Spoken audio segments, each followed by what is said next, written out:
मला पुढच्या राजकारणाची काही फिकीर नाही, जी होईल तर होईल. आव्हान मी स्वीकारलेले आहे. नमस्कार, आपण पाहत आहात पुणे लाईव्ह न्यूज. पाहुयात दिवसभरातील ठळक घडामोडी. पुणे नाशिक महामार्गावर चाकण पोलीस स्टेशन हद्दीत भामफाटा येथे अपघात झालेल्या 21 वर्षीय तरुणाचा रुग्णालयात उपचारादरम्यान मृत्यू झाला. रोहित पोपट पारधी वय वर्ष 21, राहणार हेवरगाव पठार, तालुका संगमनेर, जिल्हा अहिल्यानगर असे मृत्यू झालेल्या तरुणाचे नाव आहे. संबंधित तरुणाचा वाकीजवळ अपघात झाल्यानंतर त्यास प्रथम ससून येथील रुग्णालयात आणि त्यानंतर संगमनेर येथील रुग्णालयात उपचारासाठी नेण्यात आले होते. मात्र उपचारादरम्यान त्याचा मृत्यू झाला आहे. खेड तालुक्यातील पानमळा, सांडभोरवाडी आणि ढोरे भांबुरवाडी येथील टपेवस्ती परिसरात बुधवारी 29 ऑक्टोबर 2025 रोजी दुपारच्या दरम्यान अज्ञात चोरट्याने 2 घरफोड्या केल्याचं उघडकीस आलं. त्यात 7,91,000 रुपयांचा ऐवज चोरल्याची घटना घडली आहे.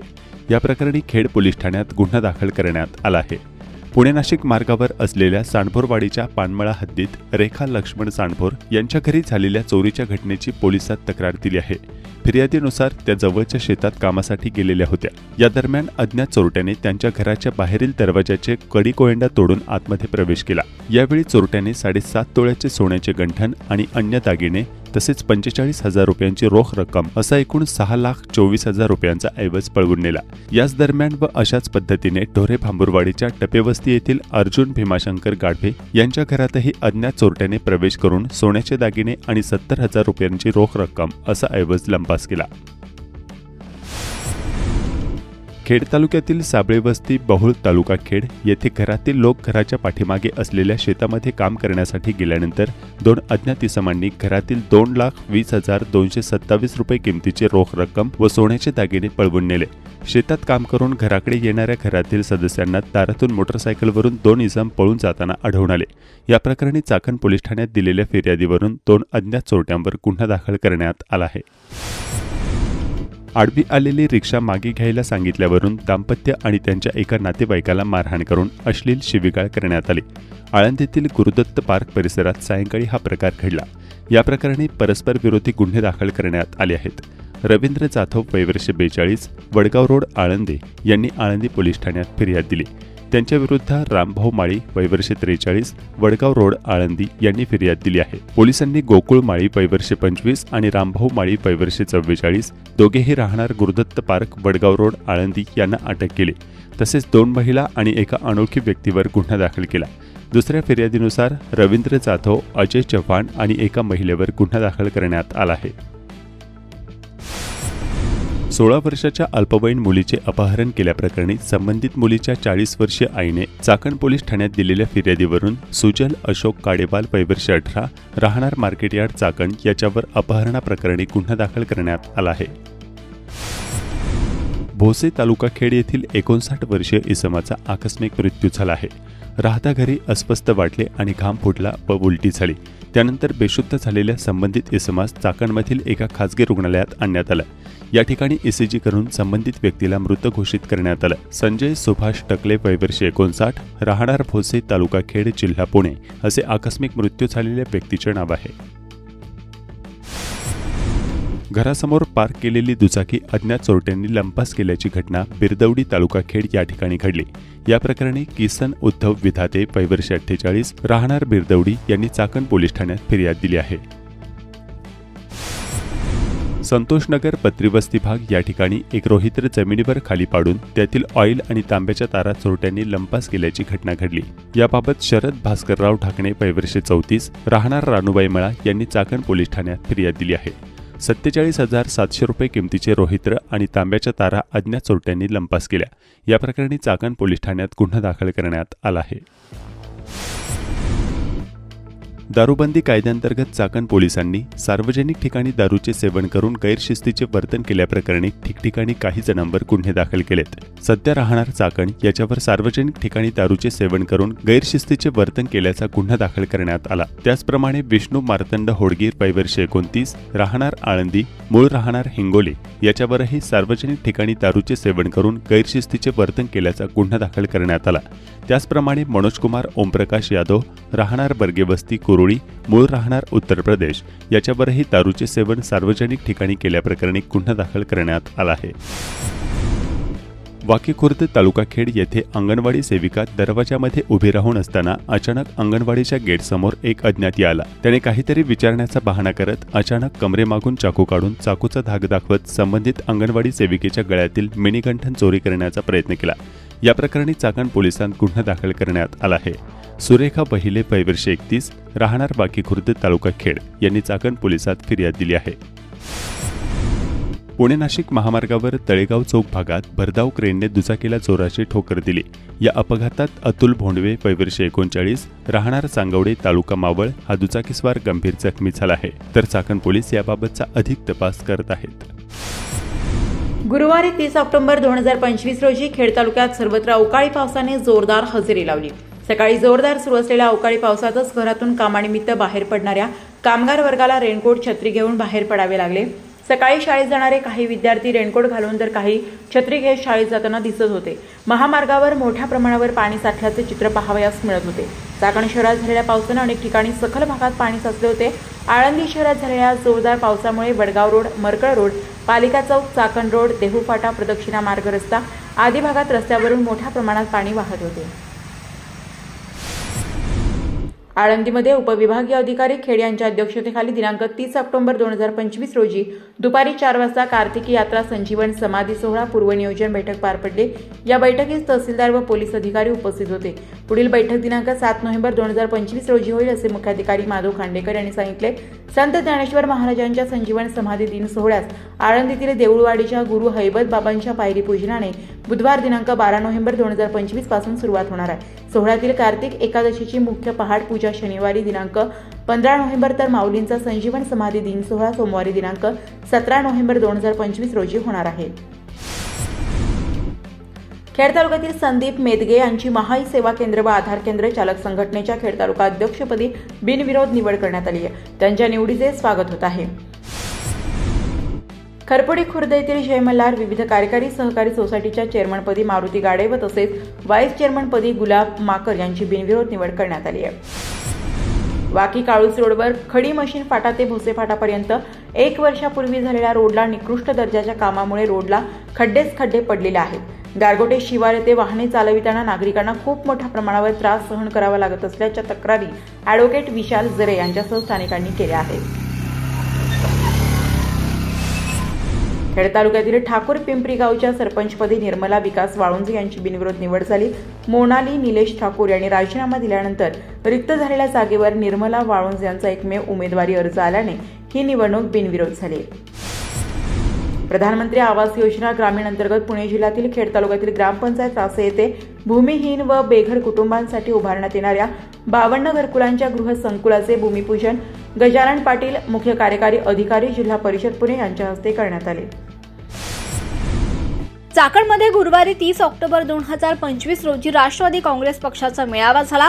या मेळाव्यात माजी आमदार दिलीप मोहिते यांनी स्वपक्षीय नेत्यांच्या सोबतच विरोधकांवर जोरदार हल्ला चढवला.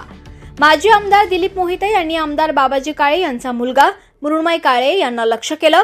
मात्र आपल्याच पक्षात असलेल्या माजी खासदार शिवाजीराव आढळराव, आमदार दिलीप वळसे तसंच खेड तालुक्यातील माजी जिल्हा परिषद सदस्य अतुल देशमुख, स्वर्गीय आमदार सुरेशभाऊ गोरे परिवार यांच्यासह विद्यमान आमदार बाबाजी काळे यांच्यावर जोरदार टीका केली. आमदार बाबाजी काळे यांच्या मुलाचा लवकरच हिशोब चुकता करण्यात येईल असं सांगत कार्यकर्त्यांनी पेटून उठावं, माझ्यावर आरोप करणाऱ्यांना कार्यकर्त्यांनी उत्तर द्यावीत असं आवाहन केलंय. माजी आमदार मोहिते नेमकं काय म्हणालेत हे पाहूया.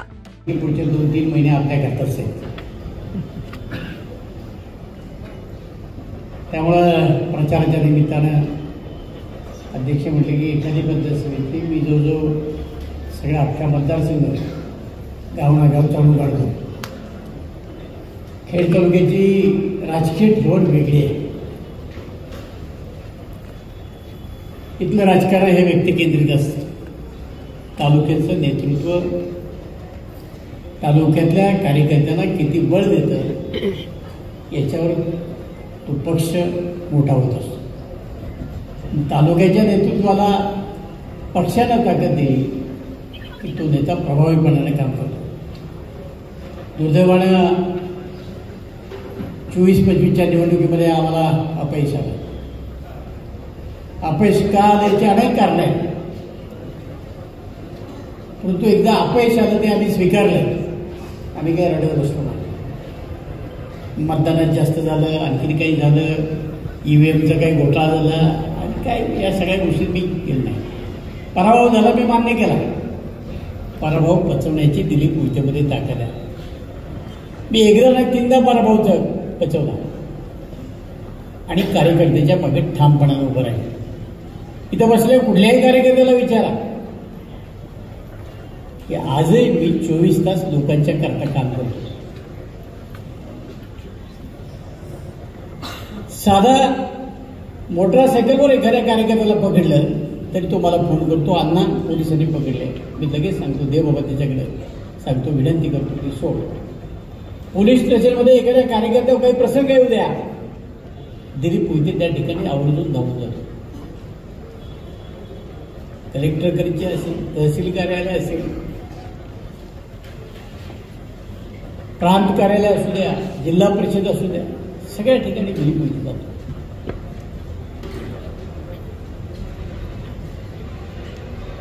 लोकांची कामं करतो आणि कामाच्या जीवावर दिलीप मोहिते उभा राहिला आहे. मला काही कोणाचा आशीर्वाद नाही. माझा बाप काही आमदार नव्हता, माझा बाप काही खासदार नव्हता. जे उभं केलं ते स्वतःच्या ताकदीवर उभं केलं, कार्यकर्त्याच्या जीवावर उभं केलं, लोकांच्या ताकदीवर, लोकांच्या सहकार्याने उभं केलेलं आहे. आणि ते टिकवायचं काम मी माझ्या पद्धतीने केलंय. कमी जास्त झालं असेल, राजकारणात चढ उतार येतात, ते चढ उतार कायमचे नसतात. मी अपयश मला आलं, पराभूत झालो म्हणून मी काही खचलो नाही. पण ज्या कार्यकर्त्यांनी माझ्याकरता काम केलं त्याच्याकरता मी परत उभा राहिलो.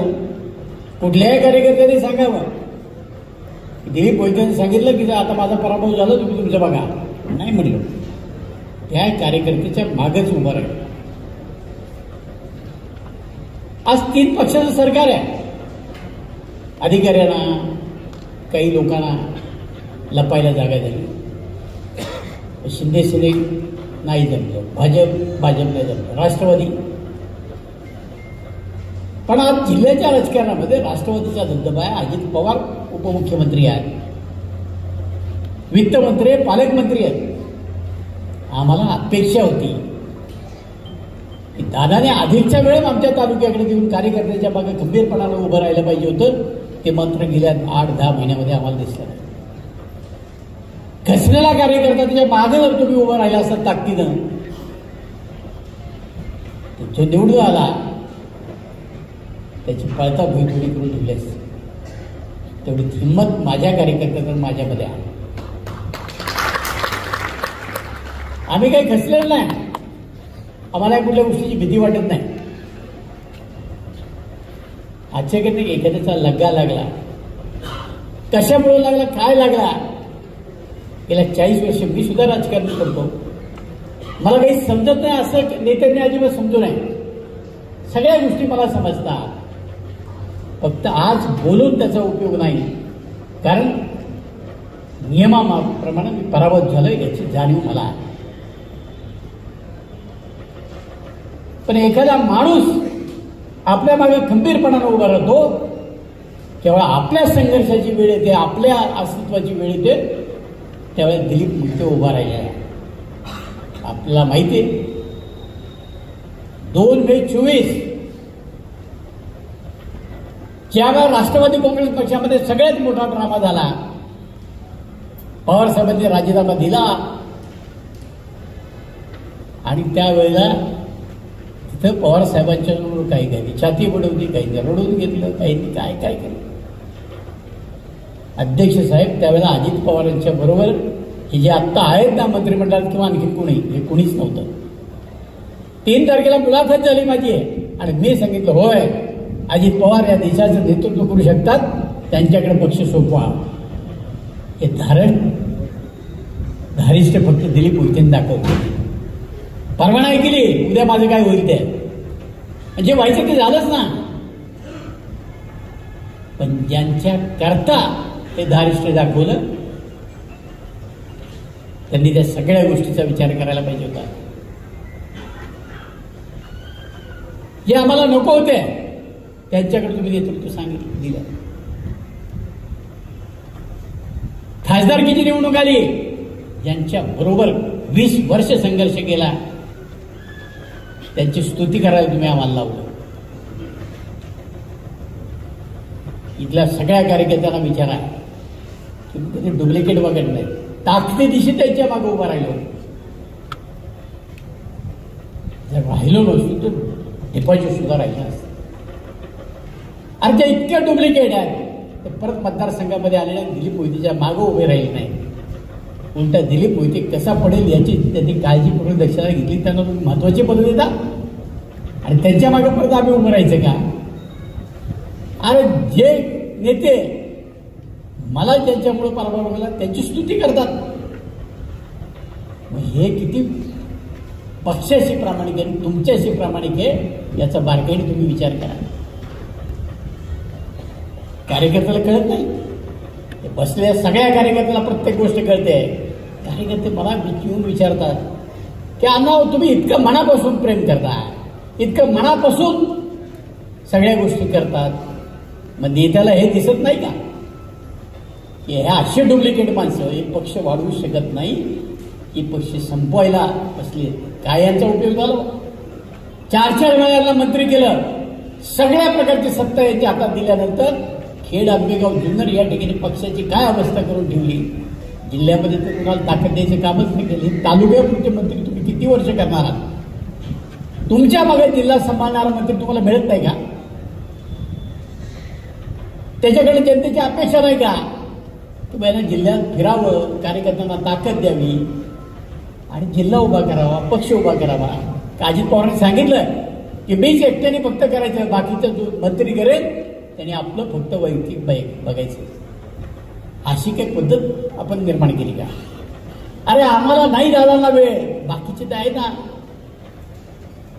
मग यांना तुम्ही कशा करता मोठे केले ते एकदा सांगा. सगळेच ज्यांना तुम्ही पदं दिलीत, जिल्हा दूध संघ असू द्या, जिल्हा बँक असू द्या, जी महत्वाची पदं आहेत, अशा माणसाने नको पक्षाला वेळ द्यायला, पक्षाकरता नको काम करायला.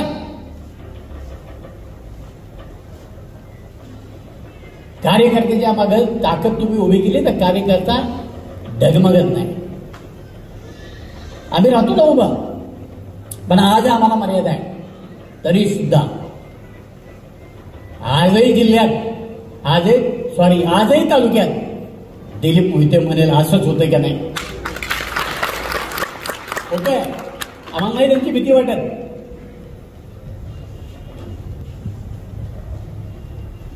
मी कोर्टामध्ये याचिका दाखल केली.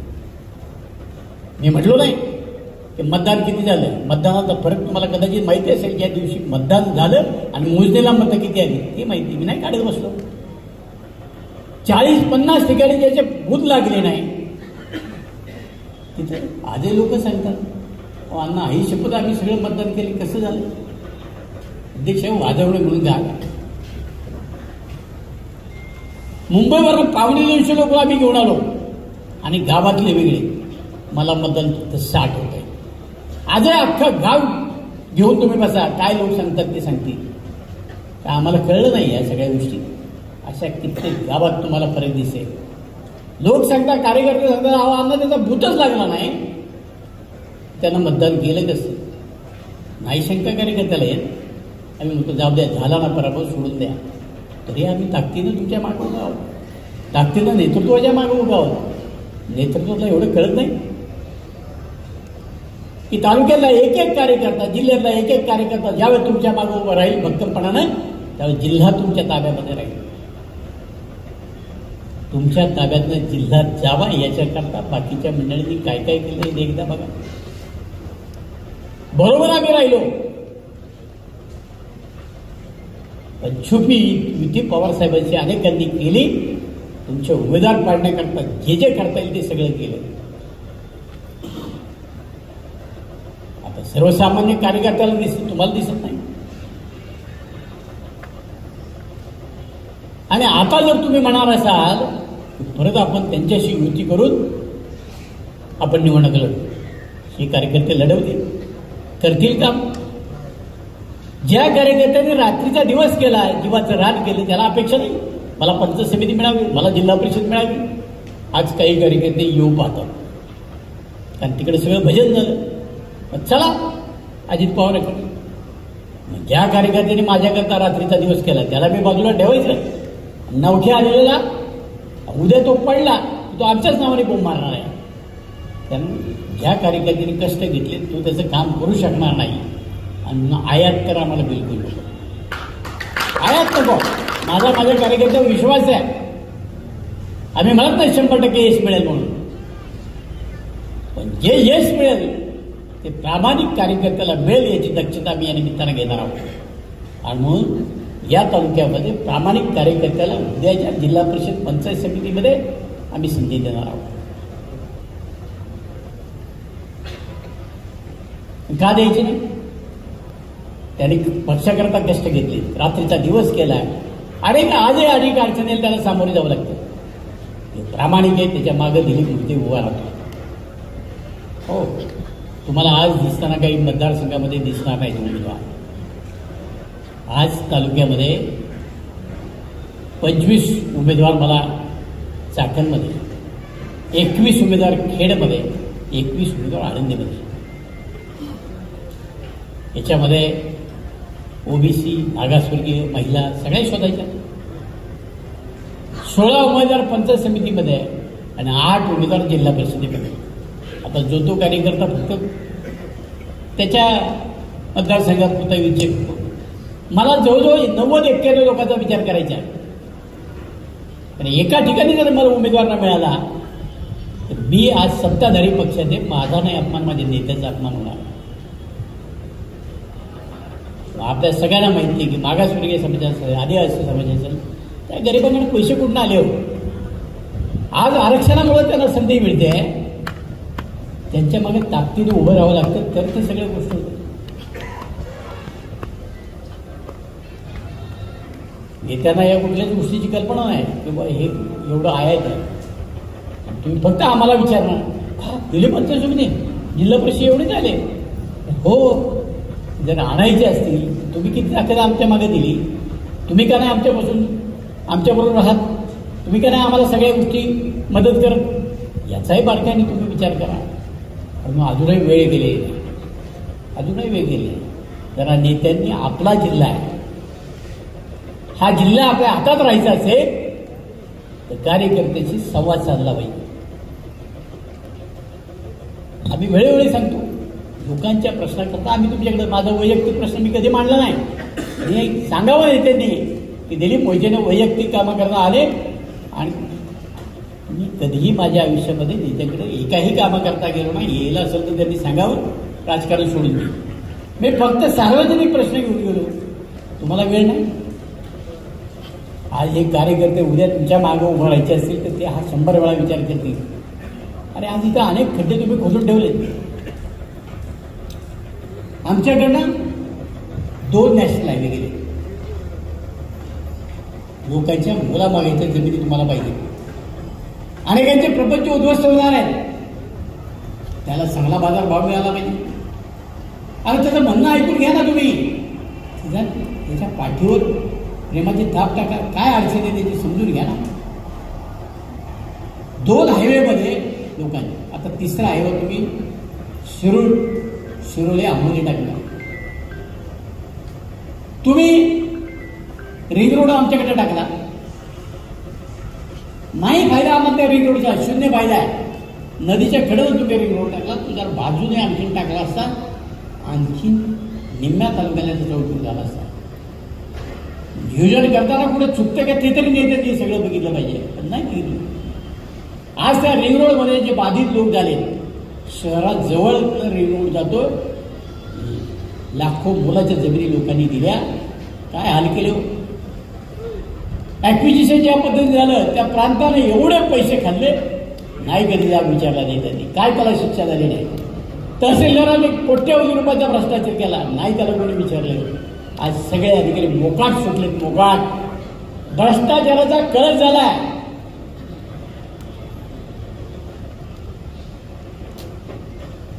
तालुक्याचं नेतृत्व कॉन्ट्रॅक्टर म्हणून पुढे आले. त्याला माहिती काय करायचं मग काम मिळतं, काय करायचं मग बिलं निघतात. याच्या पलीकडचं विश्वच माहीत नाही की याच्यामुळं सर्वसामान्य माणसाला काम खराब होतं, आणखीन काय होतं, आयुष्यात चांगलं काम कधी केलंच नाही. पण नेत्यांनी लक्ष द्यायला पाहिजे ना, तुमच्या नावावर जिल्हा आहे, याच्या बाबतीत तुम्ही कधी लक्ष घालणार आहात? कधी कार्यकर्त्याला तुमच्याकडे नाही मिळणार आहे? आज एवढी मोठी जमीन त्या रिंग रोडला आम्ही दिली, आता तुम्ही रेल्वे आणायची म्हणे. ठीक आहे ना, लोकांचा विचार झाला पाहिजे. रेल्वे, ती रेल्वे जाणार कुठे आहे? तुम्ही लोकांना उद्ध्वस्त करून रेल्वे देणार आहात का? गावाचे तुकडे पाडणार आहात का? लोकांची गोरगरिबांची घरी जाणार असेल तर अशी रेल्वे नको आम्हाला. त्याला दुसरा मार्ग नाही. तुम्ही कार्यकर्त्याला वेळ देणार नाही. आज कार्यकर्ते काय म्हणतात, तेव्हा आम्हाला वेळ द्या, आमचं ऐका. आम्ही सगळी पुंजे लावून तिथं घरं बांधली, तुम्ही आज दिशोधडीला करणार आहात का? असा जर तुम्ही लोकांचा विचार केला नाही तर लोक पक्षाच्या मागे राहणार नाही. आणि पक्षाच्या मागे लोक राहायचे असतील तर लोक हिताचे निर्णय तुम्हाला घ्यावे लागतील. प्रत्येक ठिकाणी अशा प्रकारची भूमिका घेऊन तुम्हाला चालणार नाही. आणि जर लोकांचं वाटोळ होणार असेल आणि दिलीप मोहितेनं ते पाहायचं असेल तर दिलीप मोहितेला शक्य नाही. मी लोकांच्या बरोबर आहे आणि लोकांच्या बरोबर राहणार आहे. वेळ प्रसंगी मी नेत्यांना सुद्धा त्या ठिकाणी विरोध करणार. आज आपल्याला माहिती आहे की नवला कुंभऱ्यावर ना मुळात एक रेल्वे दाखवलेली आहे MIDCला, ती तुम्हाला पुढे देता येईल ना? तुम्ही बघा ना कसं एकदा. जिथं जास्त गर्दी नाही, जिथं नेता येईल अशा ठिकाणावर न्या. तुम्ही जर ऐकायचीच भूमिका घेतली नाही तर आम्हाला सुद्धा लोकांना सांगता येणार नाही. पण तुम्हाला जर निवडणुका जिंकायच्या असतील तर आम्हाला लोकांच्या सारखे निर्णय घ्या आणि कार्यकर्त्याला रुचेल पचेल अशा प्रकारचं असतं कामा नये. काही भूमिका जर नेत्यांनी बदलल्या नाही तर आम्हाला सुद्धा अवघड आहे. आज काही ठिकाणी काल उमेदवारी लोक मागत नाही. आज कुरळी मतदारसंघ आहे, नाही तुम्हाला पंचायत समितीची उमेदवार लोकांनी मागितली. का नाही मागितली? का उमेदवार नाही? लोक हा विचार करायला लागले, अरे आमच्या घरादारात अंगावर फिरणार असेल लोक आम्हाला तुमची उमेदवारी. शांत बसले सगळे कार्यकर्ते, निगोजे असेल, कुरळी असेल, शांत बसले. कारण त्याच्या घरादारात अंगावर फिरणार असेल तर लोक थांबणार आहे. नाही माझ्या पिंपळगाव मतदारसंघामध्ये याचा अर्थ तिथे उमेदवार उभा राहणार नाही असं काही. लोक बघतात दिलीप मोहितेला जर तुम्ही न्याय देऊ शकला नाही तर सर्वसामान्य माणसाला कसा मी न्याय देईल याचा सुद्धा बारकाईने तुम्ही विचार करा. बोलायची इच्छा नव्हती तरी आज नाही वेळेला मला ह्या सगळ्या गोष्टी बोलावं लागतात. माझं काय होणार आहे त्याची मी अजिबात कधी परवा करत नाही, चिंताही करत नाही. शरद पवारांच्या विरोधामध्ये भूमिका घेतली त्यावेळेला माझं काय होणार आहे याची मला पूर्णपणाने कल्पना होती. 5 वेळा शरद पवार खेड तालुक्यामध्ये आले, सगळ्या माझ्या आमदारांना एकत्र केलं, सगळ्या कार्यकर्त्यांना एकत्र केले, काय जे सगळ्या युक्त्या लावण्याचं काम केलं. मग आपण काय केलं ते तरी एकदा आम्हाला सांगा. आज इथल्या कुठल्या कार्यकर्त्याने बसून उभं राहून सांगावं मला वजा करता काय होणार आहे इथं? खासगीने विचारा, सार्वजनिकपणाला विचारा. प्रत्येकाला इथं भीती आहे. आता एकदम हॉट तालुका झालाय, नाही झाला असा एक दिवस जात नाही एखाद्याची मर्डर झाली नाही, अपघात झाले नाही. आणि आता महसूलमध्ये तर विचारायचंच नाही काय होईल सांगता येत नाही. कुणी बोलायचंच नाही. नेत्यांच्याकडे तक्रारी केल्या, नेत्यांनी ऐकायची भूमिका सोडून दिली. आम्ही गप्प बसतो, काय करणार? काही अधिकाऱ्यांनी केलं, अरे TLR मध्ये कशाचा नकाशा अख्खे बदलून देतात. हुतात्मा शिवराम हरी राजगुरूच्या समोर 12 गुंठ्याचा तोच मोजणी नंबर नकाशात 24 गुंठ्याचा तोच झाला. परत अरे वरपर्यंत गेलो आम्ही, विधानसभेमध्ये प्रश्न विचारला, अजूनपर्यंत नाही निर्णय झाला, नाही बिल्डिंग पाडली ती. असं जर होणार असेल तर तालुक्यात कोणी काही करेल ना. 5 तालुका जिल्हा कुणाच्या ताब्यात आहे? लोक काय म्हणतात? सगळ्या गोष्टीचा तुम्ही बारकाईने विचार करा. आज जर कार्यकर्त्याला न्याय मिळणार असेल, लोकांना न्याय मिळणार असेल तर लोक आपल्या मागे थांबतील. आणि मी कार्यकर्त्याचा बळी घेणाऱ्यापैकी मी नाही. त्यामुळं उद्याच्या निवडणुका जिंकायच्या असेल अध्यक्ष साहेब खूप मायक्रो लेवलला तुम्हाला जाऊन बाहेर विचार करावा लागणार आहे. कार्यकर्त्याची हिजबूत करावं लागणार आहे. त्याचे प्रश्न समजून घ्यावे लागणार आहे. त्याला ताकद द्यावी लागणार आहे. हे कार्यकर्त्याने इतके ताकदीचे आहेत. एकदा बाहेर पडल्याने ठरवलं ना की काय मायवाली हो समोरच्यांची. एवढे ताकदीचे एवढे कार्यकर्ते राष्ट्रवादी काँग्रेस पक्षाकडे आहे. पण आज ते हवालदिल झाले त्याचं एकमेव कारण आहे. म्हणून ह्या कार्यकर्त्याला उद्या ताकदीनिशी निवडणुकी जर उभं करायचं असेल तर राजकारणातले सगळे फंडे अवलंबून लागते. साम दाम दंडभाग सगळ्या गोष्टी आधी सगळ्या कार्यकर्त्यांना विचारायला समोरच्या लोकांना उमेदवार उभे करायला सुद्धा मिळणार नाही. तर काही लोक सांगतात मी चाललो इकडं मी चाललो तिकडं. तो कुठं जाणार त्यांचं त्यांना माहिती आहे. आपल्याला काय म्हणायचं काही कारण नाही. काय नंतर स्वतंत्र विचार. म्हणून कार्यकर्त्यांची फरफट करायची का? कधीही करायची नाही. मलाही काही निर्णय घेता येईल असते का आमच्यापर्यंत लोक आली नव्हती. आम्ही सांगितलं ठीक आहे ना, नाही मिळालं आम्ही घरी बसू. पण माझ्याबरोबर कार्यकर्त्याची फरफट आणि विश्वासघातकीचं राजकारण दिलीप मोहिते कधी करणार नाही. पण त्याची किंमत सुद्धा दिलीप मोहितेला मोजायला लागू नये याची काळजी पक्ष नेतृत्वाने घेतली पाहिजे. एवढंच मला या निमित्तानं सांगायचं. मगाशी काही लोक मला येऊन सल्ला देतात, अण्णा तुम्ही त्याच्यावर काय बोलू नका.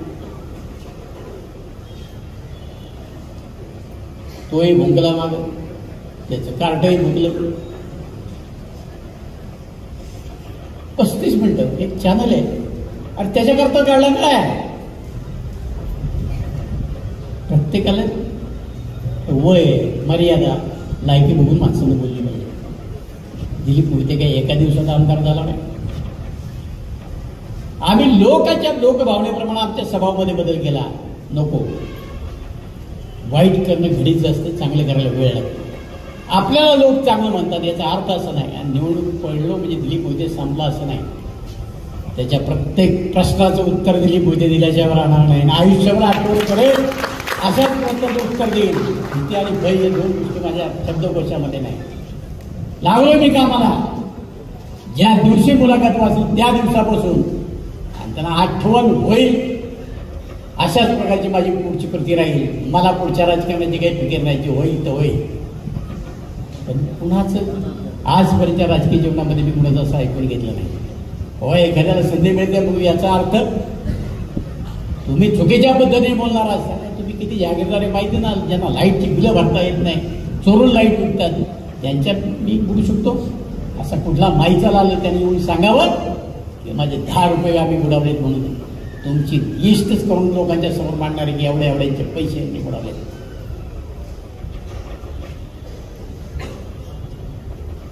त्याचे वोट पिरगाळले तर दूध निघेल अशा प्रकारची माणसं तुम्ही स्वतःला बोलायला हिंमत नाही म्हणून कोरा सोडायला तुम्ही आमच्यावर सोडताय. त्याला सुद्धा कळेल हिसाब चुकता हो जाएगा. इतना ख्याल मध्ये माझे बाकीचे सवडी म्हणतात अण्णा तुम्हीच बोलता. आता काही हे सगळे मुख्य माझ्या मागे आहेत त्याला मी तरी काय करणार? तुम्हाला काय दिलं नाही मी? अरे मी कधी मार्केट कमिटीचा सभापती झालो नाही. लोक म्हणत असताना सुद्धा अनेकांना सभापती केलं. तुम्ही मूग घेऊन बसलाय. अनेकांना जिल्हा परिषद सदस्य केलंय. अनेकांना मोठमोठाले पदं दिली. तुम्ही मूग गिळून बसलात. तुम्हाला नाही बोलतायत. तुमची तोंडे सोडेल. तुम्ही आजही माझ्या कुठली अडचण आहे तर माझ्याकडे येतात. मी तुमची अडचण सोडवतो. तुम्ही नको बोलायला. हात बांधून तोंड बंद करून बसणारी कार्यकर्ते अशा कार्यकर्त्याच्या जीवात राजकारण होत नाही कधी. तुम्हाला तुमच्या आयुष्य प्रसंग येतील ना नाही येणार. त्यावेळेला सुद्धा तुमच्या मागे कोणीतरी उभं राहायला पाहिजे. होय, जिल्ह्यामध्ये जाईपर्यंत इकडे काय होऊ शकतं याची तुम्हाला कल्पना आहे. आणि तुमच्याकरता अनेकांना वाकडं बोलण्याचं काम जर मी केलं असेल, माझ्याबद्दल कोणी वाकडं बोलत असेल तर तुम्ही सुद्धा काहीतरी परामर्श घेतला पाहिजे की नाही. काय तुम्हाला पाहिजे ताकद ती सांगा. सगळी ताकद तुमच्या मागे उभं करतो. तुमच्याकडे बोट दाखवेल, त्यालाही कळेल की आपलं बोट कशा अवस्थेत राहिले ते. एवढी हिंमत माझ्यामध्ये आहे, तुमच्यामध्ये नाही हिंमत. तुम्ही सगळी हिंमत आहात. कार्यकर्त्यांना माझी आणि मटावर नंबर मिळती राहणार आहे. जर उद्याच्या निवडणुका जिंकायचं असेल, एखाद्या कार्यकर्त्याला जर आपल्याला उभं करायचं असेल, त्याच्या मागे ताकदीनं उभं राहा. हे सगळे मी जवळनं पाहिलेले, त्यामुळे मला यांची कधीच भीती वाटली नाही. तुम्हालाही सांगतो, तुमची हिंमत असेल, अर्ध्या रात्रीला तुमच्याबरोबर दिलीप उद्या नाही आला, सोडून दिलं राजकारण. गेलोय मी, अर्ध्या रात्रीला सुद्धा पोलीस स्टेशनला गेलेलो आहे, अर्ध्या रात्रीला उठून फोन केलेला आहे. कार्यकर्त्याच्या मागे ताकद उभी करणारा दिलीप मोहिते आहे. असं मी कधी म्हणलो नाही की चला अवे एक एक काम करण्याकरता 100 वेळा मला त्या ठिकाणी चक्रा मारायला लागल्या. नेत्यांचे सगळे सभा म्हणून ही कामं करून आणली. असं वाटून देऊ नका की आम्ही गेलो मी लगेच त्या ठिकाणी काम करतात. आम्ही 100 वेळा चक्रा मारल्या, तेव्हा तुमचं काम झालंय. आज या तालुक्यामध्ये एवढे पूल बांधले, रस्ते केले, शाळा बांधल्या, सगळं काही केलं नाही. पाणी पुरवठा योजना केल्या, सगळं केलं ना. ते सगळं संपलं का काय? तुमच्या करता एवढं सगळं केलं असेल तर तुम्हाला वेळ आलेली आहे की तुम्ही सुद्धा त्याचं उतराई झालं पाहिजे. आणि उतराई होण्याकरता ताकदीनं लढा. काय पाहिजे, काय करायचं तेवढं सांगा, सगळं करू, सगळं करू. मी गेल्या 8-15 दिवसामध्ये माझी सगळी भूमिका बदलली आहे. सगळ्या प्रकारचं प्लॅनिंग केलं. वेळ प्रसंगी जे जे वापरता येईल ते सगळं वापरणार आहे.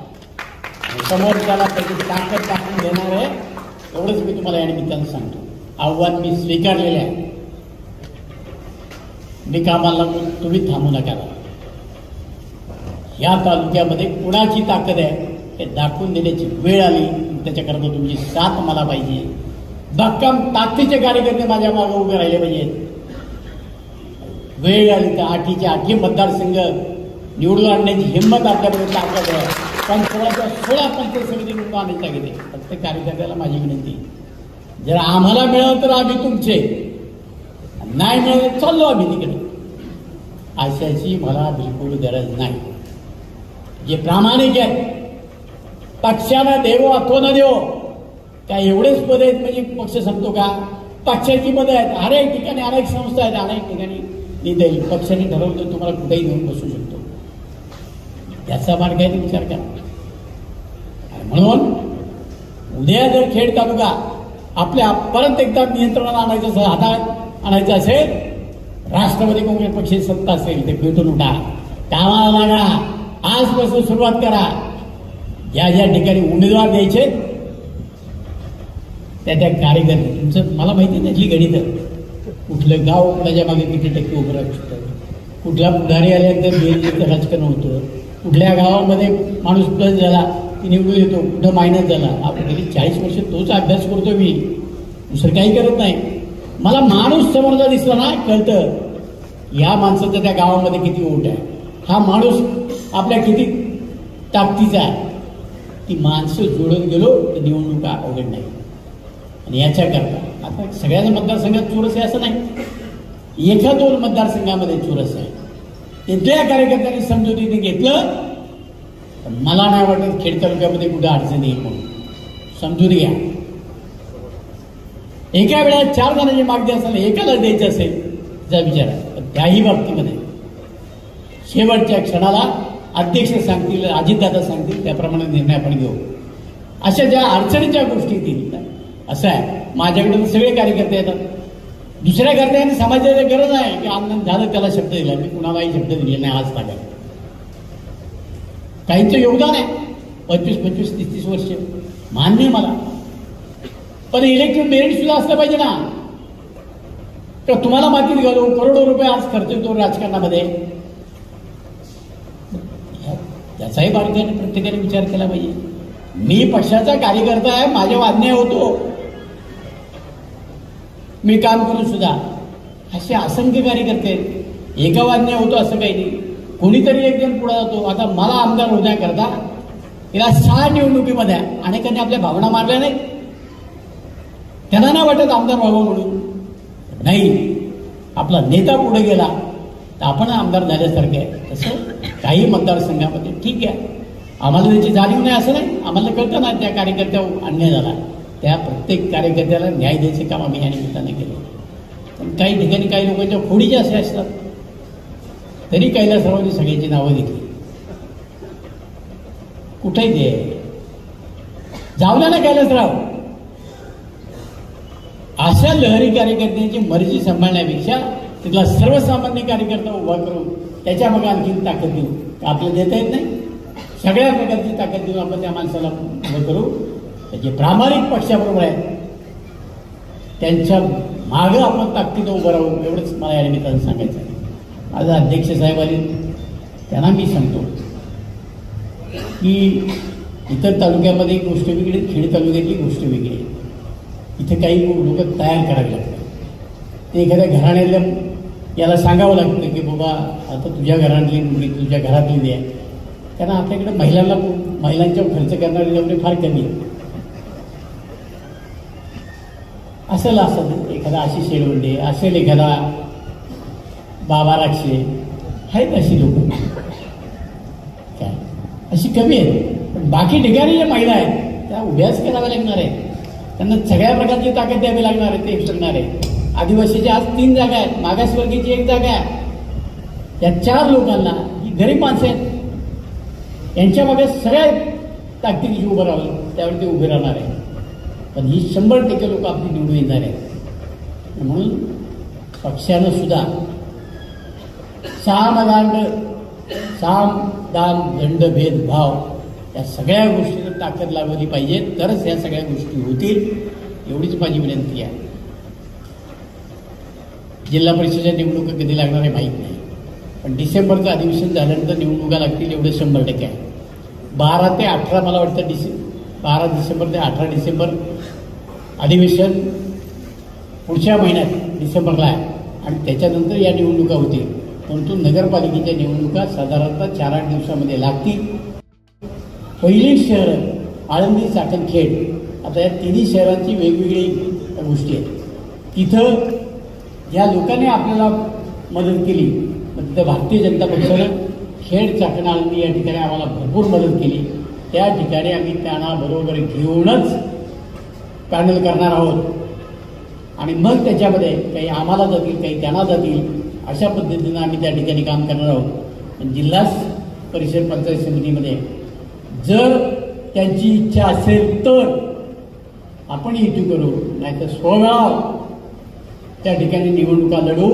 एवढंच कार्यकर्त्याला मला या ठिकाणी सांगायचं.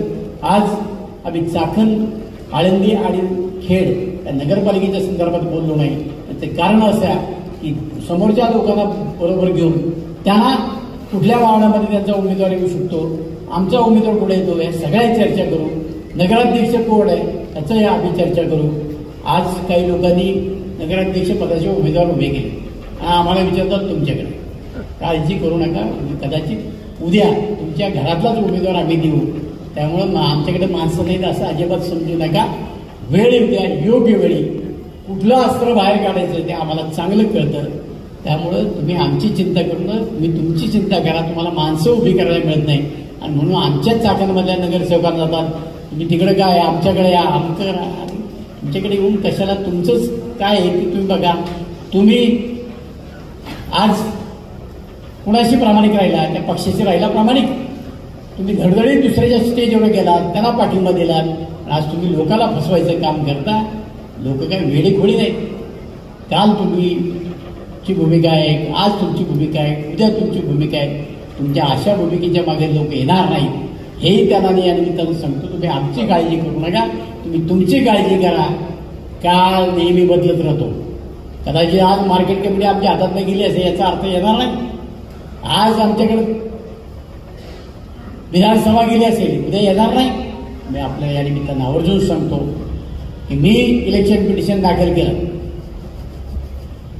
मी म्हणलो नाही ईव्हीएम खराब होतं, मतदान काही नाही. मी फक्त म्हटलं यांनी जे ॲफिडेव्हिट दिलं सत्यप्रतिज्ञ ते खोटं आहे. त्याचे सगळे पुरावे दाखल केले.